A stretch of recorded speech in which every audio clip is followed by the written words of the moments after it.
톰 포드는 제클린 케네디의 어린 시절 별장 라사타를 왜 샀을까요? 이곳은 그냥 단순한 저택이었을까요? 네, 안녕하세요 여러분, 이마연입니다. 2023년 8월 패션 디자이너이자 영화 감독인 그는 미국 뉴욕 이스트햄튼에 위치한 이 저택을 5,200만 달러에 구입했습니다. 근데 여기는 평범한 고급 부동산이 아니에요. 제클린이 12살 때까지 살았고요. 제클린의 친할아버지가 지은 곳으로 라사타라는 이름을 가지고 있었습니다. 라사타는 평화의 장소라는 뜻으로 아메리카 원주민 언어에서 유래했다고 합니다. 겉으로는 평화로운 곳이었지만 그 안에서는 어릴 적부터 제클린이 상속자 정신을 훈련한 장소로도 그 흔적이 남아있는 곳입니다. 오늘은 이 라사타에 얽힌 문화적 코드를 풀어보겠습니다. 결론부터 말하자면 톰 포드는 집이 아니라 제클린의 세계관을 산 겁니다. 먼저 라사타가 위치한 곳을 한번 살펴볼까요? 미국 상류층은 매년 여름이면 약속이라도 한 듯이 햄튼스로 향합니다. 여기를 지리적으로 잠깐 소개를 해볼게요. 뉴욕에서 200km 정도 떨어져 있고 이스트햄튼이 있으면 서쪽으로는 사우스햄튼, 브리지햄튼, 또 이 동쪽으로는 색하버, 아만가셋, 몬토까지 연결돼 있습니다. 여러분, 우리가 제클린 케네디를 백악관에서 만들어진 퍼스트 레이디로만 알고 있잖아요. 근데 그렇지 않습니다. 제클린은 전형적인 뉴 잉글랜드 상류 문화에서 태어난 사람이에요. 가장 귀족적인 분위기가 미국에서도 남아있는 지역이죠. 이게 왜 그러냐면 유럽에서 그때 당시에 넘어온 이민자들이 가장 처음 정착한 곳이 바로 뉴 잉글랜드이기 때문입니다. 이름도 새로운 영국이잖아요. 그래서 이 사람들의 특징이 뭐냐면 민주주의를 찾아서 새로운 땅에 정착을 하기는 했지만 문화적으로는 아직까지도 그 유럽의 영향을 받고 있었던 겁니다. 그래서 이 사람들에게는 계급의식이라는 게 존재했습니다. 저는 대학 졸업식 무렵에 부모님과 함께 이스트햄튼에 가본 적이 있는데요. 정말 너무 아름답더라고요. 해변을 따라 걸어가다 보면 바다가 아니라 문화가 보입니다. 오래된 부의 공기부터 이 절제된 고요함. 그래서 저는 라사타를 멀리서 이 별장을 바라봤는데요. 책 속에서만 읽고 상상했던 미국의 1920년대 감성으로 바라볼 수 있었습니다. 그래서 그것이 눈앞에 펼쳐질 때 경이로움을 느꼈어요. 이런 곳에서 자란다면 어떤 느낌일까? 어떤 분위기의 사람으로 자랄 수 있을까?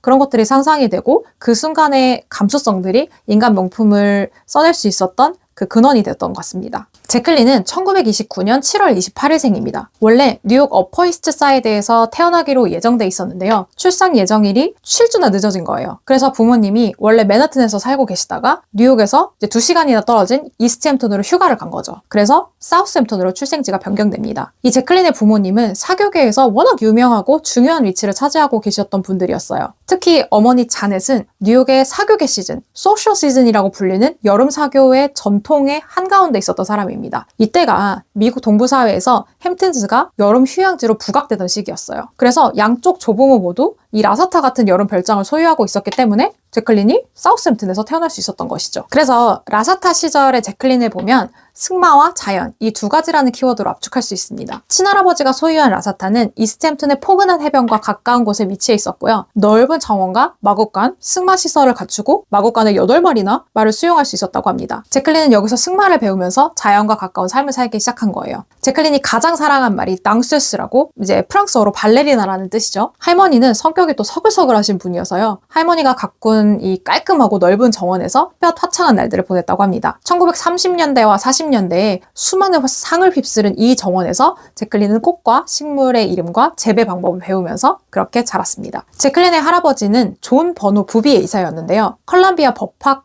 대학교 출신의 유명한 뉴욕의 변호사였습니다. 세계 1차 대전 당시 이제 계급이 소령님이었는데 사람들은 그때까지도 소령님이라고 불렀습니다. 근데 또 눈에 넣어도 아프지 않은 손녀딸들에게는 그저 책 할부지, 부비의 할부지 이런 친근한 애칭으로 불렸습니다. 일요일이 되면 할아버지는 765 파크 애비뉴에서 부비의 집안 모임을 가졌는데요. 여름에는 라사타에 모여서 이제 로스트 비프에 복숭아 아이스크림 이런 것들을 일요일 점심 식사로 하나의 의식처럼 반복했다고 합니다. 이것을 아이들은 무척 좋아했겠죠. 그리고 할아버지는 브라운 트위드 자켓에 멋쟁이 신사였다고 합니다. 근데 이 존 버노 부비의 2세에게는 한 가지 고민이 있었다고 합니다. 바로 자신들의 가문에 대한 고민이었죠. 왜냐면 부비의 가문은 프랑스 남부 출신의 가톨릭이었거든요. 근데 이때 당시에 상류 사회에는 와스프라고 불리는 이른바 영국계 프로테스탄트들이 지배하고 있었습니다. 우리가 미국은 계급이 없는 사회로 이렇게 알고 있잖아요. 뭐 자본주의 사회이긴 하지만 그래도 민주주의 아니냐 이렇게 생각할 수도 있습니다. 근데 상류 사회 안에는 눈에 보이진 않지만 분명히 말로 설명되지 않는 어떤 그런 경계가 있었던 거예요. 그래서 똑같아 보여도 성골이냐 진골이냐 자기들끼리는 항상 그렇게 갈랐던 거죠. 그래서 할아버지가 너무 재미있는 일을 합니다. 바로 가짜 족보를 만든 거예요. 우리 선조들이라는 제목으로 자비 출판까지 합니다. 근데 이 용도가 세상 사람들 다 보라고 한 게 아니라 자기 식구들만 보라고 만든 거예요. 이제 이게 일종의 가문의 성경 같은 거였죠. 그래서 이 내용을 들여다보면 굉장히 재밌는데 프랑스 알프스 인근의 유서 깊은 풍텐 가문이다. 자기들이 그렇게 써놓은 거예요. 근데 실제로는 1815년에 프랑스에서 미국 필라델피아로 거주한 가구 제작 상인 미셸 부비의 후손들이었거든요. 그러니까 귀족이 아니라 상인의 후손이었던 거죠. 또 더 나아가서 미국의 버노 가문의 딸과 결혼했다. 근데 이 가문은 족보에다가 프랑스 푸아토 지방의 유서 깊은 가문이었다. 이렇게 써놓은 거예요. 그래서 어떻게 보면 이 허무맹랑한 이야기를 제클린은 어린 시절부터 전래동화처럼 반복해서 듣고 자랐던 겁니다. 근데 저는 이렇게 생각합니다. 이 스토리텔링이 일종의 상속이 되었다. 제가 말하는 상속은요.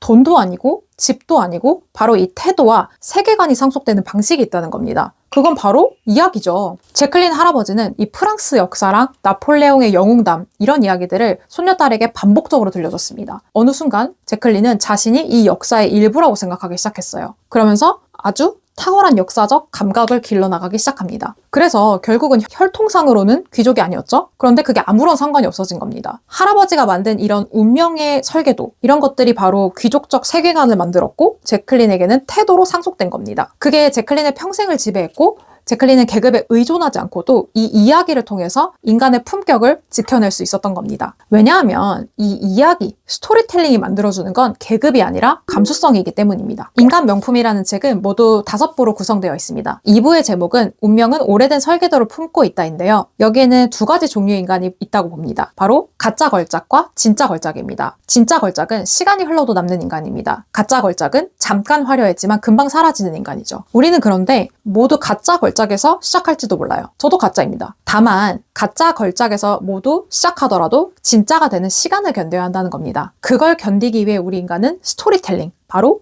이야기가 필요한 겁니다. 저는 이 제클린의 할아버지 이야기를 들으면서 영화 인셉션이 떠오르더라고요. 고등학교 때 크리스토퍼 놀란 감독을 정말 좋아했었는데요. 영화 속에서 레오나르도 디카프리오가 아내 말과 꿈속으로 계속 들어가다가 림보 상태에 갇히거든요. 그래서 꿈과 현실을 구분할 수 없게 됩니다. 이때 코브의 아내 말은 토템이 팽이였는데 이 팽이를 금고 안에 넣고 이 세계가 진짜다라고 믿기로 결정해버립니다. 이것은 사실의 여부와 상관없이 그녀의 믿음이 현실이 돼버린 거예요. 같은 맥락으로 친할아버지는 제클린에게 너는 이런 세계에 품격 있는 인간이다라는 하나의 아이디어를 가문의 금고 속에 넣어뒀습니다. 그런데 우리는 어떻습니까, 여러분? 한국 사회는 유난히 팩트에 집착하는 사회죠. 학벌, 연봉, 집값, 스펙 이런 팩트 폭격이라는 말이 있을 정도로 자기 가치를 100% 팩트로만 결정합니다. 아이디어를 넣을 공간이 없어요. 아이디어를 넣을 생각을 못합니다. 결국 인셉션이라는 영화도 기업 후계자에게 자신은 회사를 물려받기보다는 스스로 제국을 건설하겠다는 아이디어 이 하나를 심기 위해서 목숨을 걸고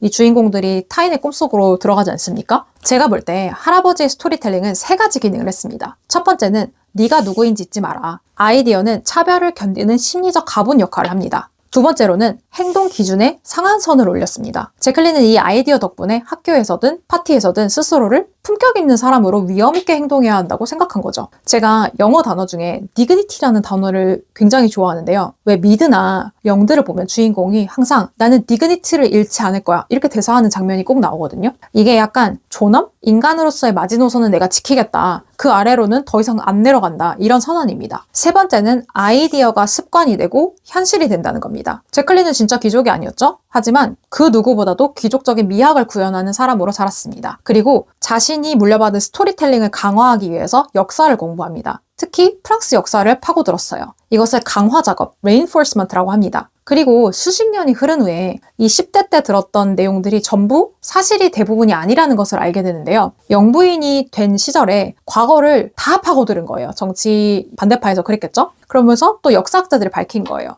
그런데 그게 그녀에게는 아무런 영향을 미치지 못했습니다. 왜냐하면 제클린이 물려받은 것은 생생한 이야기였기 때문이죠. 혈통이 아니라. 그래서 역사를 사랑하고 공부한 건 그녀의 자산이 이미 되어버렸기 때문에 아무런 위해도 가하지 못했던 겁니다. 유명 역사학자 아서 슐레징어는 제클린은 강렬한 역사 감각을 갖고 있었다. 그녀는 어떤 게 어떤 식으로 시작돼서 어떤 식으로 진화했는지 궁금해했다. 그녀가 멋들어진 현대적 감각을 갖게 된 데에는 과거에 대한 적극적인 자세 덕분이다. 이렇게 이해했습니다. 그럼 여기서 우리가 톰 포드가 왜 라사타를 샀는지를 짐작해 볼 수가 있겠죠? 바로 이 강렬한 역사적 감각을 갖기 위해서입니다. 톰 포드처럼 멋진 현대적 감각을 가지고 있는 디자이너처럼 우리가 살기 위해서는 무엇이 필요합니까? 과거에 대한 적극적인 자세다. 그것이 사람의 명품이 되어가는데 가장 필요한 자질, 상속자 정신이라고 할 수 있습니다. 저는 뉴욕에서 인턴할 때 길드홀 갈라라는 곳을 가봤거든요. 제가 그때 무급 인턴에 돈도 안 받고 일할 때였어요. 그래도 저는 그때 그 세계에 너무 들어가 보고 싶었던 열망이 커서 그래 이거는 돈을 주고도 살 수 없는 경험이다. 인생 경험이다. 이렇게 생각하고 정말 열심히 일했었거든요. 그래서 그 브릿잼튼 저택에 들어갔던 나를 잊을 수가 없는데 이제 드넓은 초원이 있었고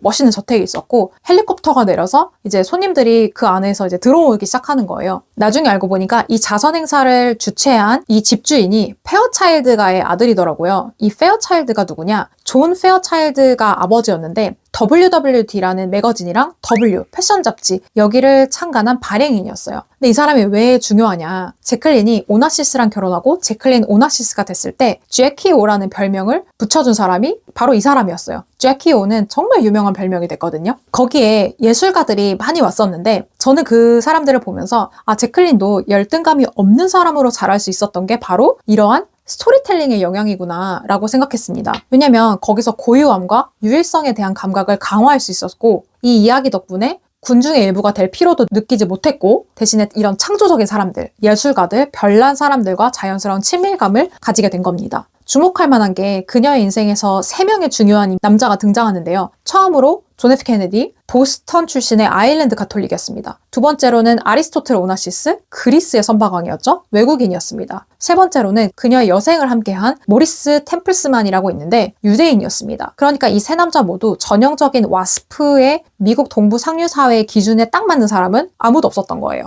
저는 이게 의미하는 바가 꽤 깊다고 생각해요. 제클린은 상류 사회의 규범을 따라할 필요를 못 느꼈던 겁니다. 결국 타인의 시선에 얽매이지 않을 수 있었고 남들과 똑같은 틀에 스스로를 맞출 필요도 못 느꼈고 그것이 자기만의 독창적인 생각으로 발전된 겁니다. 어쩌면 할아버지는 가짜 족보를 통해서 자유를 물려주고 싶었던 게 아니었을까요? 오늘 저는 여러분의 금고 안에 여러분은 명품 같은 사람이다라는 아이디어를 넣고 대신 닫아두겠습니다. 감사합니다. 구독과 좋아요, 알림 설정 해주세요.